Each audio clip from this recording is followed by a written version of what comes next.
안녕하세요. 분석돌이 동산동스입니다. 이번 시간에는 2019년 3월 11일에 열린 프리미어리그 30라운드 아스널 대 맨체스터 유나이티드 리뷰를 하겠습니다. 아스널이 전반전에 맨유의 중원을 공략하며 기선제압에 성공했습니다. 맨유는 중원을 내주어 측면을 살리지 못한 것이 초반에 경기를 힘들게 끌어가게 된 요인이었습니다. 맨유가 전반 30분 이후에 흐름을 가져갔지만 페널티킥이 나왔고 양팀의 희비가 갈렸습니다. 3-4-1-2 포메이션의 홈팀 아스널입니다. 4-4-2 포메이션의 어웨이팀 맨유입니다. 먼저 경기를 주도한 쪽은 아스널이었습니다. 맨유가 골대를 2번이나 맞추는 등 아쉬운 찬스가 있었지만 일정한 공격 패턴으로 상대의 약점을 공략한 쪽은 분명 아스널이었습니다. 아스널은 포메이션의 상성을 이용해서 맨유를 공략합니다. 맨유의 4-4-2 수비 대형은 중원에서 공격형 미드필더 외지를 막기에 구조적으로 불리했습니다. 이를 이용해서 아스널은 맨유의 미드라인, 수비라인 사이 공간을 공략하는데 성공합니다. 단순히 외질만 이 공간을 이용하는 것이 아니라 라카제트와 오바메양도 이곳에서 상대를 괴롭혔습니다. 또한 이들은 스위칭을 통해 상대에게 교란을 주었는데 스위칭은 오바메양과 외질이 측면으로, 라카제트가 중앙으로 오는 식으로 이루어졌습니다. 라카제트의 볼간스 능력이나 연결 능력이 준수했기에 이렇게 스위칭을 하더라도 무리가 없었습니다. 맨유는 4-4-2 두 줄 수비를 하기에 무리가 있었는데 그 이유는 일단 에레라가 빠진 미드필더의 수비력이 문제가 되었습니다. 마티치는 본인 뒤로 들어가는 선수의 존재를 인지하고 있지만 따라가서 커버를 하지 못하였습니다. 프레드는 개인의 수비력은 아직 더 지켜보아야겠지만 협력 수비를 하는 부분에서 문제를 드러냈습니다. 마티치가 수비를 하고 있을 때 간격을 좁혀 공간을 메워주는 플레이가 부족하였습니다. 이로써 맨유는 수비 시에 숫자가 충분함에도 선수를 놓치는 경우가 생기고 마크맨의 불분명한 모습을 보여줍니다. 즉, 수비 조직력이 불안하다고 할 수 있겠습니다.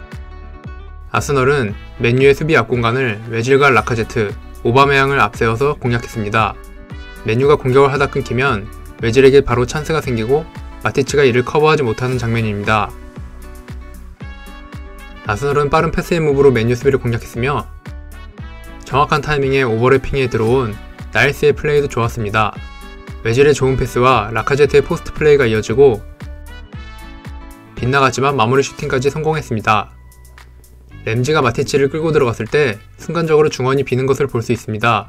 프레드가 마티치의 수비 상황을 전혀 인지하지 못했다고 볼 수 있습니다. 앞선에서 상대를 마크하는 선수가 없음에도 이를 인지하지 못하고 너무 내려앉은 상황입니다. 중앙 미드필더 2명이 모두 있음에도 이런 슈팅을 허용한 것이 근본적인 실수입니다.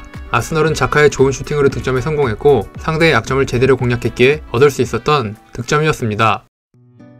맨유는 전반 30분까지 아스널에게 주도권을 내주었는데 제일 큰 이유는 중원을 내주어 측면에서 힘을 내지 못했기 때문입니다. 맨유의 좌우 측면으로 나온 포그바와 달롯, 포그바는 주위에 선수가 부족하여 제대로 플레이를 하기 힘들었습니다. 또한 아스널이 중원 싸움을 유리하게 가져가는 이유에 윙백들이 적극적인 공격을 했기 때문에 포그바와 달롯은 수비에 치중하는 상황이 많아졌습니다. 백스리의 아스널의 약점은 측면에 있었지만 공격적인 운영으로 이를 상쇄시켰습니다. 밀리는 상황에서 맨유의 공격이 풀리지 않았던 또 다른 이유는 선수 배치에 있었습니다. 맨유는 원래 측면 공간에 빠른 선수를 배치하여 역습 시에 효과를 톡톡히 보았는데 측면에 선수가 없어 역습 시 빠르게 나가는 게 불가능했습니다. 아스널은 측면 이외에 중원도 맨유만큼 불안했는데 램지가 높은 위치까지 압박을 자주 나갔기 때문에 이것을 극복하기만 하면 중원 공략이 가능했습니다. 하지만 아스널에게 중원을 내주어 어느 공격도 일정하게 할 수 없었고 결론적으로 아스널을 상대로 4-4-2를 들고 나온 것은 실패라고 보여집니다.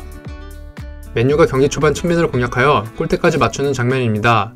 하지만 이런 장면이 지속적으로 나오지 못했습니다. 포그바가 프리한 상황을 보면 아스널도 중원 수비가 좋지 않은 것을 알 수 있습니다. 하지만 공격 시에 여유가 없던 맨유는 이를 이용하지 못했습니다. 아스널이 박스한 수비 숫자는 많지만 뒤에서 들어온 선수를 놓칩니다. 맨유는 이번에도 골대를 맞추는 불운이 있었습니다.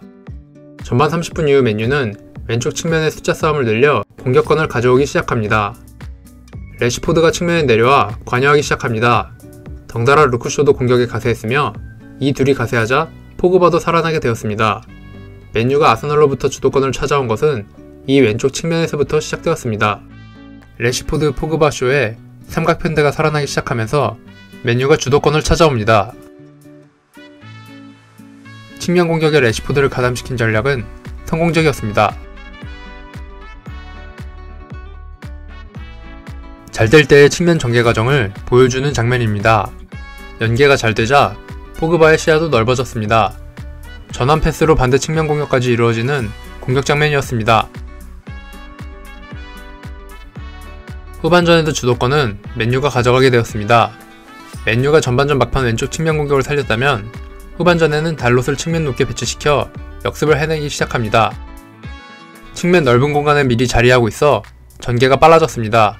아스널은 구조적인 문제로 측면을 계속 내줄 수밖에 없었습니다. 백3로는 맨유의 측면을 향한 역습에 대응하기 힘들었고 달롯이 후반전에는 중요한 역할을 해냈습니다.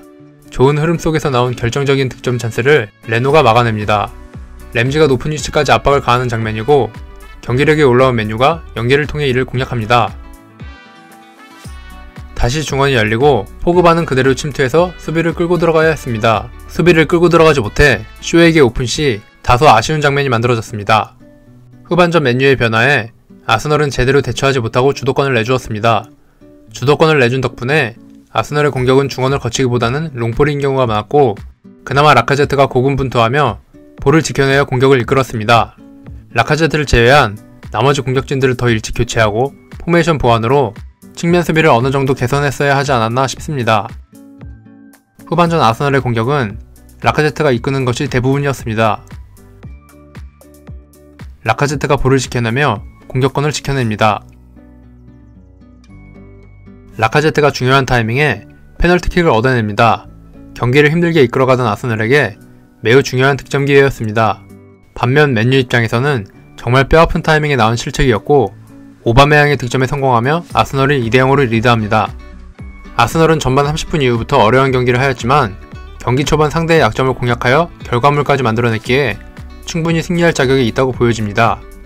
다만 맨유의 전술변화에 대응하지 못한 부분은 보완을 해야 할 것입니다. 맨유는 처음부터 본인들의 특징을 잘 살릴 수 있는 경기를 했어야 했습니다. 비록 패배하고 운이 없다고 느낄 수 있으나 수비력이 개선되지 않는다면 이런 경기는 또 나올 수 있습니다. 이상입니다. 재미있게 보셨다면 좋아요와 구독 부탁드립니다. 다음에 더 나은 컨텐츠로 돌아오겠습니다. 시청해주셔서 감사합니다.